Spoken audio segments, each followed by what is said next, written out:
আসসালামু আলাইকুম। আশা করছি সবাই আলহামদুলিল্লাহ অনেক ভালো আছেন। এই ভিডিওতে আমরা দেখব মাইক্রোসফট এক্সেলের 11তম পর্বে। আমরা এখানে দেখব কিভাবে হচ্ছে আপনি মাইক্রোসফট এক্সেলে শতকরার হার বের করবেন বা শতকরা বের করবেন, মানে হচ্ছে পার্সেন্টেজ কিভাবে বের করবেন। তো এখানে ধরেন আপনি এই যে 1 লক্ষ আছে, 1 লক্ষর আপনি 25% বের করবেন। তো এটার জন্য আমাদের যে শতকরার যে সূত্রটা আছে আমরা ওইটা অ্যাপ্লাই করব। তো সূত্র শুরু করার পূর্বে আমরা অবশ্যই সবাই জানি যে কিভাবে হচ্ছে সূত্র শুরু করতে হয়। আমাদের সূত্র শুরু করার পূর্বে আমরা ইকুয়াল চিহ্ন দিয়ে সূত্রটা শুরু করব। তো আমরা ইকুয়াল চিহ্ন দিলাম।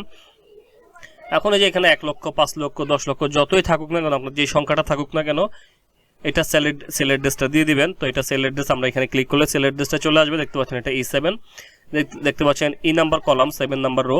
তো এই দুটো মিলে হচ্ছে E7। দেন হচ্ছে আমরা এটা আমরা কত পার্সেন্ট বের করবো, পার্সেন্টেজটা দিব হচ্ছে গুণের সাথে। আমরা এখান থেকে একটা গুণের সিম্বল দিলাম। তখন আমি 25% বের করবো, 25। আপনি যত পার্সেন্ট বের করবেন অত পার্সেন্ট লিখে আপনি কিবোর্ড থেকে পার্সেন্টেজের সিম্বলটা দিবেন। পার্সেন্টেজের সিম্বলটা দেওয়ার পর আপনারা কিবোর্ড থেকে এন্টার প্রেস করবো। এন্টার প্রেস করার পর আপনারা দেখতে পাচ্ছেন 1 লক্ষর 25% হচ্ছে 25,000। তো সেম ভাবে যদি আমরা এটার 11% বের করি, তো আমি এখান থেকে ইকুয়াল চিহ্ন দিলাম, ইকুয়াল চিহ্ন cell address into 11% hit enter button. তো দেখতে পাচ্ছেন আমাদের খুব সুন্দরভাবে কিন্তু অ্যান্সারটা বা রেজাল্টটা চলে আসলো, শতকরাটা বের হয়ে গেল। তো এইভাবেই মূলত হচ্ছে আপনারা শতকরা বের করবেন বা পার্সেন্টেজ বের করবেন। তো আশা করছি আপনারা বুঝতে পারছেন। তারপরে যদি কারো কিছু জানার থাকে অবশ্যই আমাকে কমেন্টে জানাবেন, আমি আপনাদের কমেন্টে রিপ্লাই দেওয়ার চেষ্টা করবো ইনশাল্লাহ।